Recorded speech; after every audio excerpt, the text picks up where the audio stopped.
SP education में आपका हार्दिक स्वागत है। आज हम लोग जर्नल का एमसीक्यू क्लास एमसीक्यू पार्ट दो करेंगे।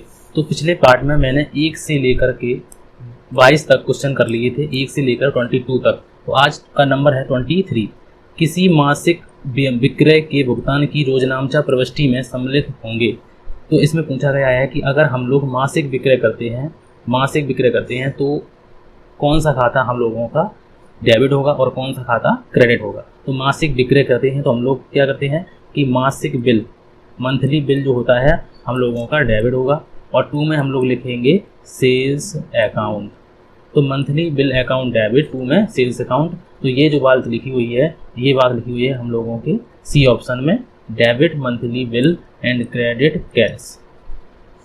इसका जो राइट आंसर है वो है सी ऑप्शन, सही है इसका वाला, ये 23 का सी ऑप्शन सही है।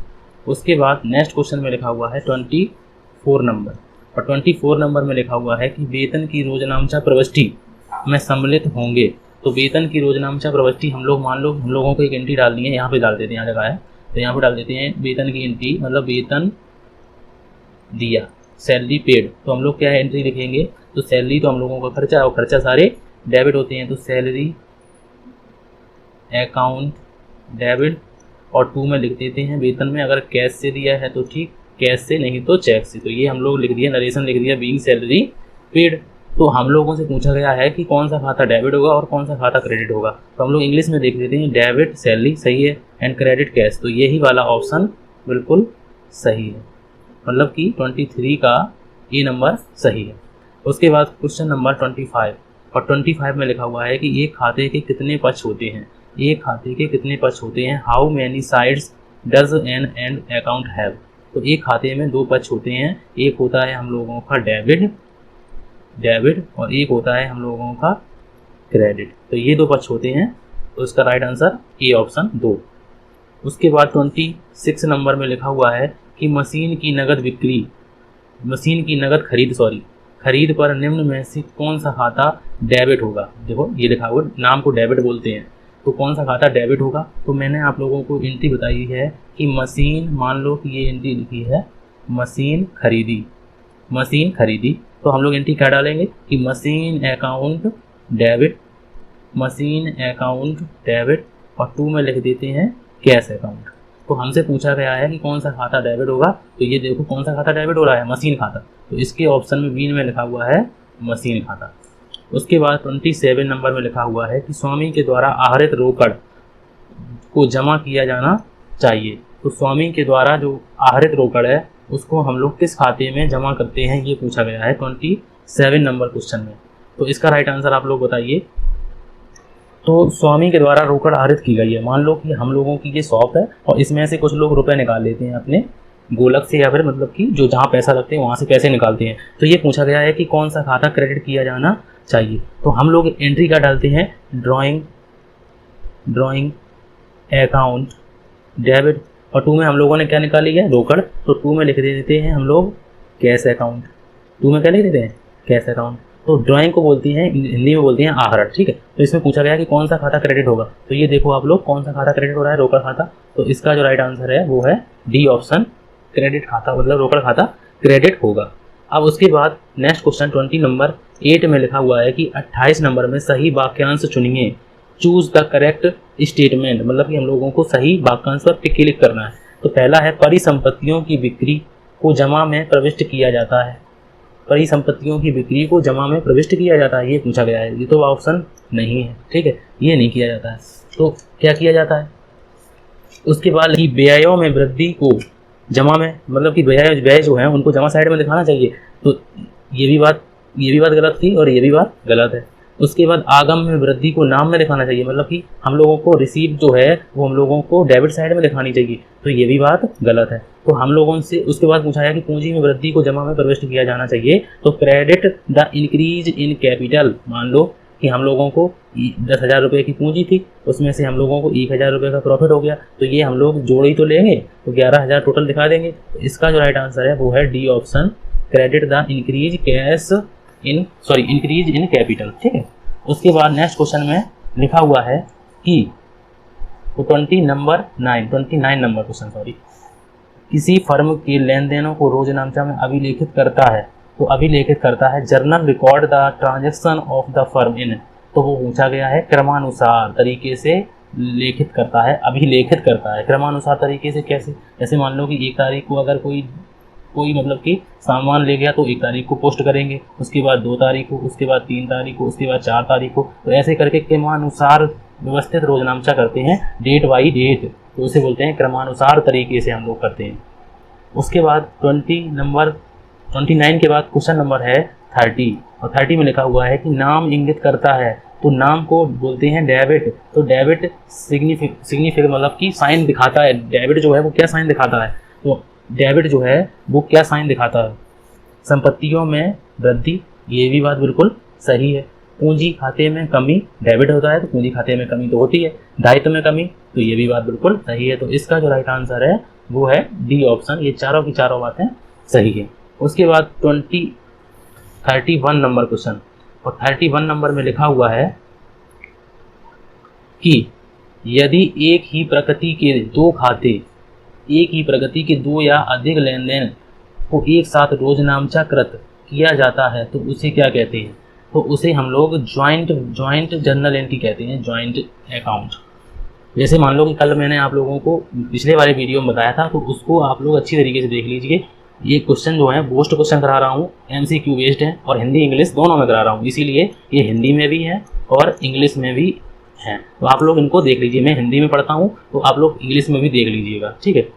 तो इसका जो राइट आंसर है 31 का ई ऑप्शन सही है। उसके बाद नेक्स्ट क्वेश्चन देखेंगे हम लोग। अब 23 क्वेश्चन में लिखा हुआ है 23 नंबर कि किसी मासिक विक्रय, सॉरी ये रिपीटेड क्वेश्चन हो गए, एक सेकेंड। क्वेश्चन नंबर 32 और 32 में लिखा हुआ है कि व्यापार के स्वामी द्वारा 1000 मूल्य का माल, ये याद रखना कि रुपए नहीं निकाले हैं, माल निकाला है, व्यक्तिगत उपयोग के लिए ले लिया। तो 1000 रुपये मूल्य का माल व्यक्तिगत उपयोग के लिए ले लिया, तो पूछा जाता है कि उसे जमा किया जाना चाहिए। तो मतलब इसमें हमसे पूछा गया है कि goods worth 1000 taken by proprietor for the personal use should be created, तो कौन सा खाता क्रेडिट होगा, हमसे ये पूछा गया है। तो देखो मैंने आप लोगों को अभी पिछली बार बताया था, मतलब पिछले क्वेश्चन में बताया था कि ड्राइंग, अगर रुपए निकालते हैं तो हम लोग लिखते हैं ड्राइंग अकाउंट डेबिट टू में कैश अकाउंट, ठीक है। और अब हम लोगों ने क्या निकाला है? 1000 रुपये मूल्य का माल निकाला है, तो हम लोग क्या एंट्री डालेंगे? ड्राइंग होगा हम लोगों का ड्राइंग ही डेबिट, लेकिन टू में जो क्रेडिट में होगा वो अब होगा हम लोगों का परचेज। तो वो कौन सा होगा? परचेज। तो हमसे पूछा गया है क्रेडिट कौन सा खाता होगा, तो ये इसका जो राइट आंसर है वो है डी ऑप्शन, क्रय खाता, मतलब कि परचेज अकाउंट क्रेडिट होगा। उसके बाद 23 नंबर क्वेश्चन में लिखा हुआ है कि व्यक्तिगत उपयोग के लिए 1500 रुपये मूल्य के आहरण के नाम किया जाना चाहिए। तो इसमें पूछा गया है कि 1500 withdrawal from personal use should be debited, तो डेबिट होगा हम लोगों का ड्राइंग अकाउंट। चाहे हम लोग रुपए निकालें और चाहे हम लोग माल निकालें, तो दोनों ही केस में हम लोगों का डेबिट होगा ड्राइंग अकाउंट। उसके बाद 34 नंबर क्वेश्चन, और 34 नंबर में लिखा हुआ है कि रोजनामचा प्रविष्टि के साथ व्याख्या दी जाती है। तो हम लोग देखो ऐसे करके एंट्री लिखते हैं। मान लो कि हम लोगों ने मान लो बिल्डिंग खरीदी, ठीक है, ये एंट्री लिखी है कि बिल्डिंग परचेज, तो बिल्डिंग परचेज हम लोगों की एंट्री डालनी है हम लोगों को 5 लाख रुपए की। तो हम लोग एंट्री क्या डालते हैं? तो हम लोगों को बिल्डिंग अकाउंट डेबिट, ये एंट्री पहली है, तो बिल्डिंग अकाउंट डेबिट, और 2 में लिख देते हैं कैश। बिल्डिंग हम लोगों ने किससे खरीदी है? कैश से। और उसके बाद यहाँ पे लिख देते हैं कि बीइंग बिल्डिंग परचेज, ठीक है, बीइंग बिल्डिंग परचेज। तो ये एंट्री पूछा गया है कि ये जो हम लोग लिखते हैं तो इसको हम लोग क्या बोलते हैं, तो इसको हम लोग किस लिए करते हैं, हमसे ये पूछा गया है कि व्याख्या जो की जाती है वो किस लिए की जाती है। तो इसका जो राइट आंसर है वो है सी ऑप्शन। इसको हम लोग पढ़ेंगे कि प्रविष्टि की अच्छी तरह से समझ के लिए संक्षिप्त व्याख्या देना, तो इसीलिए हम लोग इसकी संक्षिप्त व्याख्या देते हैं, जिसे नरेशन बोलते हैं हम लोग। तो इसमें लिखा भी है कि narration is given by along the with journal entry, तो ये लिखा हुआ है इसी ऑप्शन में, to give a process to explain the proper understanding for the entry, ठीक है। उसके बाद 35 नंबर में लिखा हुआ है कि एक कपड़े के व्यापारी के द्वारा सेकेंड हैंड कंप्यूटर क्रय किया गया, तो अभिलेखित किया जाएगा। वो कहाँ पे अभिलेखित किया जाएगा? तो उसकी एंट्री हम लोग डालेंगे रोजनामचा मतलब कि जर्नल में। उसके बाद 36 नंबर, और 36 नंबर में लिखा हुआ है कि अरुण के द्वारा वरुण को छूट दी गई। अरुण के द्वारा वरुण को छूट दी गई, तो हम लोग एंट्री क्या डालेंगे कि डिस्काउंट अलाउड, खर्चा है ना, तो discount allowed account debit to में क्या लिखेंगे? वरुण। ठीक है, ये एंट्री हम लोग डालेंगे। तो इसको देखेंगे हम लोग कौन से नंबर में है। तो ये जो एंट्री है वो है हम लोगों के ए नंबर में कि क्रेडिट वरुण, तो वरुण को क्रेडिट किया, ठीक है। एंड डेबिट डिस्काउंट अलाउड, तो एड इसको, इसका जो है वो ए ऑप्शन बिल्कुल सही है। ठीक है, ये ऑप्शन बिल्कुल सही है। उसके बाद नेक्स्ट क्वेश्चन में लिखा हुआ है क्वेश्चन नंबर 37, और 37 में लिखा हुआ है कि पूर्व में अपलिखित अप्राप्य ऋण, अप्राप्य ऋण को हम लोग इंग्लिश में बोलते हैं बैड डेब्ट्स, तो इसे इंग्लिश में बोलते हैं अप्राप्य ऋण को बैड डेब्ट्स। ऐसे ऋण जो हमें मिलने की संभावना कम होती है, तो उनको अगर मान लो कि वो हम लोगों को संभावना नहीं थी कि ये हम लोगों को मिलेंगे और हम लोगों को कुछ दिन बाद ये मिल गए, तो हम लोग उसमें पूछा गया है कि वो कहाँ पे रखेंगे, तो उसको हम लोग कहाँ पे लिखेंगे? तो हम लोग लिखेंगे उसको लाभ हानि खाते में। तो इसका जो राइट आंसर है वो है हम लोगों का डी ऑप्शन सही है। डी ऑप्शन बिल्कुल सही है। उसके बाद नेक्स्ट क्वेश्चन में लिखा हुआ है क्वेश्चन नंबर 38, और 38 में लिखा हुआ है कि व्यक्तिगत खाता का संबंध है। तो व्यक्तिगत खाते का किससे संबंध है? तो व्यक्तिगत खाते का है हम लोगों का, इसका जो राइट आंसर है वो है सी ऑप्शन, ग्राहकों और लेनदारों से। तो ग्राहकों और लेनदारों से क्यों है भाई संबंध? तो ग्राहकों, ये वाला इसका राइट आंसर है कि ग्राहकों और लेनदारों से, क्योंकि हम लोग पर्सनल अकाउंट में व्यक्तियों से संबंधित होता है, तो इसीलिए हम लोग पर्सनल अकाउंट से ये संबंधित है। क्वेश्चन नंबर 39, और 39 में लिखा हुआ है कि वास्तविक खाते का संबंध है। तो वास्तविक खाते में हम लोग रियल अकाउंट में क्या क्या लिखते हैं? जो संपत्तियां होती हैं, जो वस्तुएं होती हैं, उनको हम लोग संबंधित करते हैं, तो परिसंपत्तियों और दायित्वों से। तो इसका जो राइट आंसर है वो 39 का जो है वो है हम लोगों का ए ऑप्शन बिल्कुल सही है।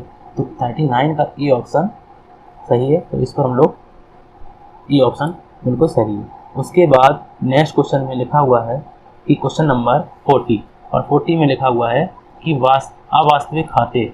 तो अवास्तविक खाते हम लोगों से पूछा गया है कि अवास्तविक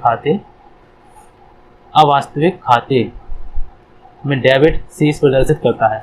अवास्तविक खाते को हम लोग एक बार देख लेते हैं कि खाते, जैसे मान लो कि अवास्तविक खाता है, अवास्तविक खाता, और अवास्तविक खाता को इंग्लिश में बोलते हैं नॉमिनल अकाउंट। और नॉमिनल अकाउंट का अगर मान लो कि डेबिट शेष आता है, इसका डेबिट शेष आता है, तो हम लोगों को क्या दिखाता है? वो व्यय दिखाता है। अगर उसका शेष जो है वो डेबिट में आता है, तो वो हम लोगों को क्या दिखाता है? डेबिट शेष दिखाता है। ठीक है, और उसके बाद 40 नंबर के बाद 41 नंबर में लिखा हुआ है कि नाम मात्र के खाते क्रेडिट शेष दर्शाते हैं। तो नाम मात्र के खाते हमसे पूछा गया है कि नाम मात्र के खाते क्या शेष दर्शाते हैं? तो नाम मात्र के खाते हम लोगों के आय शेष दर्शाते हैं। तो इसका जो राइट आंसर है वो है इनकम। तो इनकम शेष दर्शाते हैं।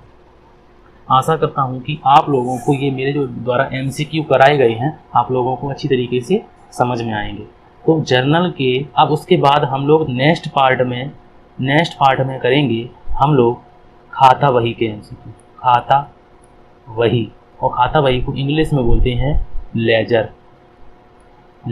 और लेजर के MCQ भी हम लोग सॉल्व करेंगे बिल्कुल आराम से, एक एक टॉपिक करके। अगर आप लोग कमेंट कीजिए कि मैं सबसे पहले तो इनकी थ्योरी डिस्कस कर दूं, उसके बाद MCQ कराऊं, कि आप कमेंट कीजिए एक बार, मैं आप लोगों को देखूंगा, उसके बाद वीडियो बनाऊंगा। Thank you for watching.